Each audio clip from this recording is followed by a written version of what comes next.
kecil. Hal-hal yang kecil itu bisa merubah hal-hal yang besar. Langsung aja nih kita sambut pembicara kita, yaitu Ustadz Fata. Kepada Ustadz Fata dipersilakan.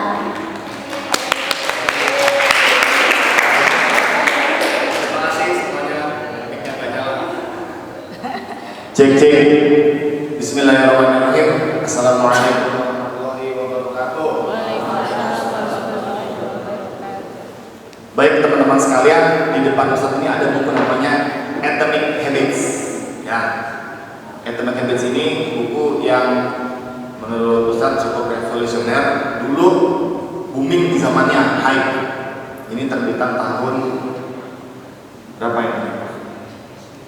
Di awal-awal masa kuliah ini sudah ada, sekitar 2002-2012. Sebenarnya buku lama, tapi menurut Ustadz berlaku seumur hidup 2014 ya.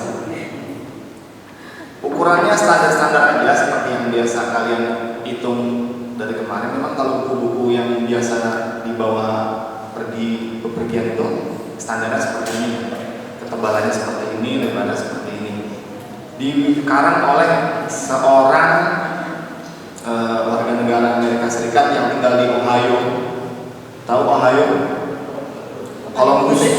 Ya, nah ini fotonya nih. Kepalanya, wajahnya seperti ini. Namanya James Clear. Iya, Clear. Clear itu artinya apa? Besi. Ini James yang besi kan. Ngerti lah, pokoknya memang seperti itu namanya. Karyanya itu sering dimuat di New York Times, terus Time. Tahu Time ya? Kalau versi lokalnya Time itu Tempo, gitu. Kalau Amerikanya Time, Entrepreneur, CBS This Morning. Jadi memang suka menulis orangnya. Terus dari apa yang dia tulis ini, tadi Ustazah Cynthia sudah memberikan clue bahwa ternyata hal besar itu tidak langsung besar, tapi dimulai dari hal-hal yang kecil. Buku ini membagi bab ke dalam 5 bagian. Dasar-dasar, kemudian kaidah pertama. Kaidah pertama itu menjadikannya terlihat. Jadi ini kan buku terjemahan ya. Kalau kita baca secara utuh, kita akan sulit memahaminya.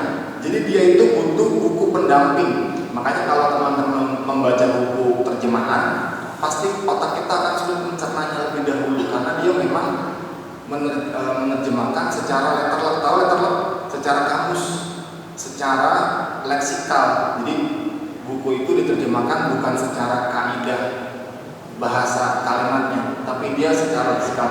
Maksudnya sudah baca nih, dia menerjemahkannya secara leksikal, bukan secara kaidah kalimat lalu dipahami maksudnya, gitu ya.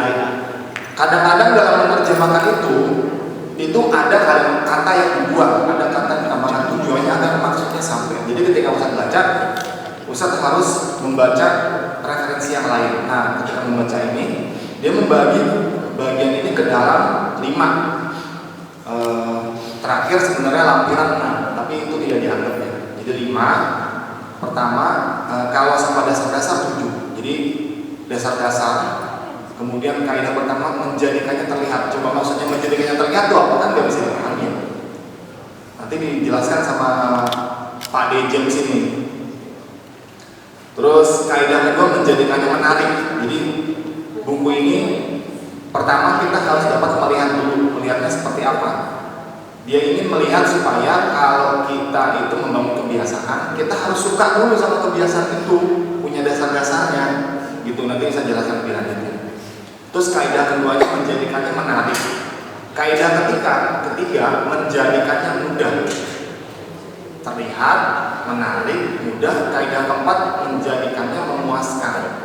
Jadi makin meningkat ya. Itu kalau seperti itu namanya apa? Rasa. Rasa siapa yang tahu?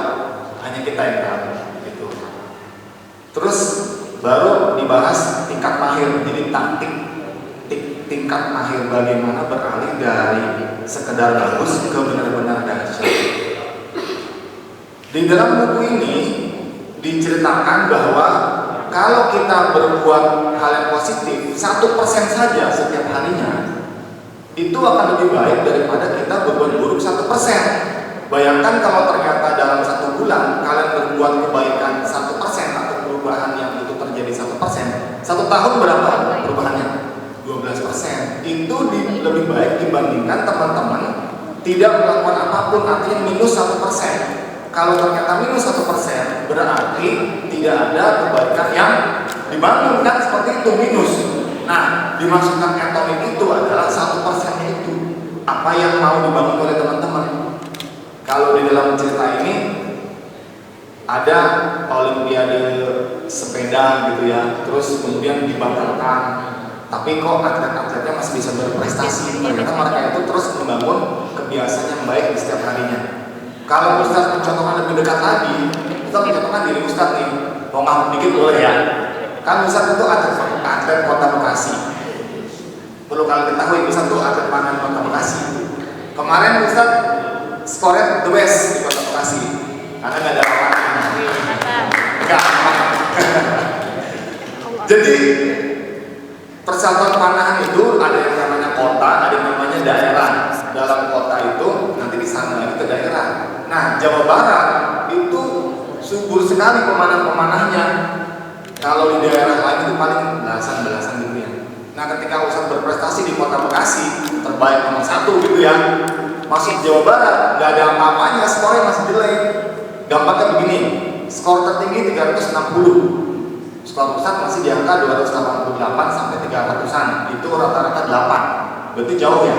Nah, atomic habits yang Ustaz lakukan adalah setiap sore Ustaz itu sering sekali main ke lapangan, kemudian yang namanya itu kalau bahasa Ustaz scoring. Nah, itu mirip dengan yang dilakukan sama pesepeda yang di sini. Dia itu melakukan tindakan-tindakan yang sifatnya membangun 1% itu. Nah, sekarang untuk kalian sebagai pelajar, kalau untuk membangun kegiatan 1% kira-kira apa? Ada tuh sudah disediain tuh pojok duha, ya kan? 1% loh kita kerjain. Misalnya 1 hari 1. Berarti kalau udah seminggu, taruhlah 1 minggu nggak dikerjain. Seminggu berapa? 5. 5 per 30 berarti berapa? Berapa persen? 5 hari, 5 kali 4, 20 hari dalam 30 hari. Berarti kan apa? Usually ya, biasa. Nah, itu atomic habit, itu 1. Berapa persen yang kita butuhkan? Hanya 1% gitu ya. Itu tadi yang disebut dengan kaidah pertama atau menjadikannya terlihat. Di sini juga diceritakan pertama bagaimana membangun kebiasaan yang lebih baik dalam 4 langkah sederhana. Sebutkan dulu ya, update dulu ya. Jadi harusnya hari ini tuh Ustaz Muri yang pembicara. Ustaz harusnya juga maju duluan sih. Jadi ini bacanya hilang gitu. Teman-teman sekalian, otak itu, jadi otak itu unik. Kalau dia dilakukan kebiasaan yang sering, nanti dia akan menemukan sendiri solusi dari permasalahannya. Kalian tahu kenapa sholat diulang-ulang?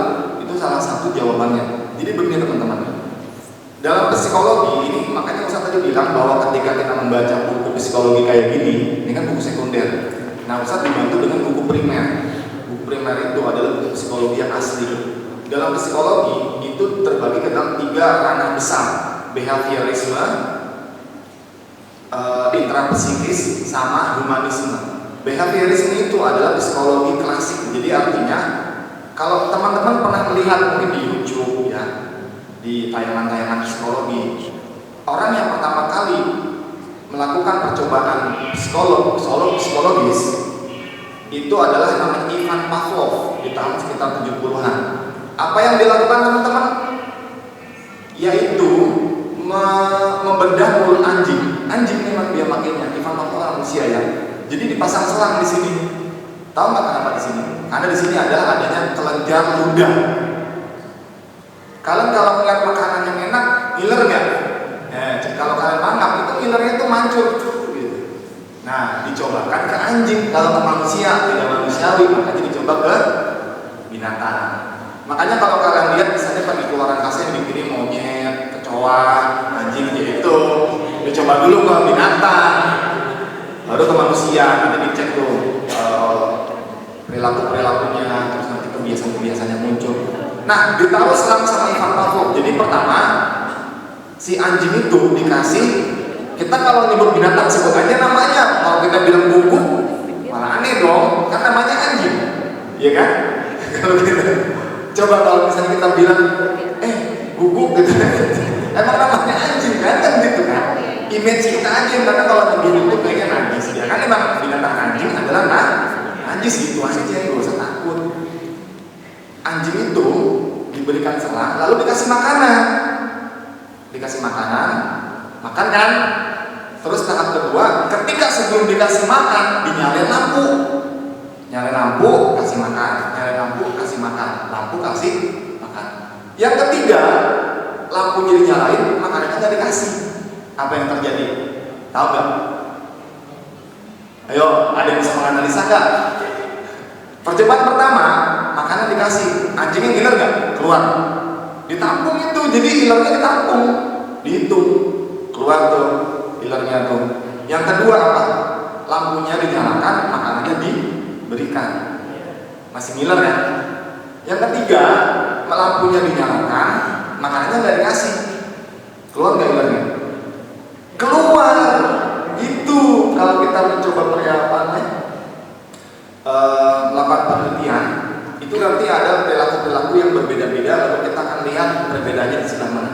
Ternyata ketika makanan diberikan dan lampu dinyalakan, kemudian makanannya tidak diberikan, ilernya tetap keluar. Nah, itulah yang namanya membangun kebiasaan secara klasik. Makanya ada metode belajar atau cara belajar klasik. Cara belajar klasik apa? Ya gampang aja. Kalian ambil buku, baca. Nah, itu yang namanya membangun habit. Makanya kalau kalian misalnya datang ke sekolah, yang kalian buka itu pertama kali game, habit yang terbangun apa? Ketika bangun tidur, gimana supaya push rank, ya kan?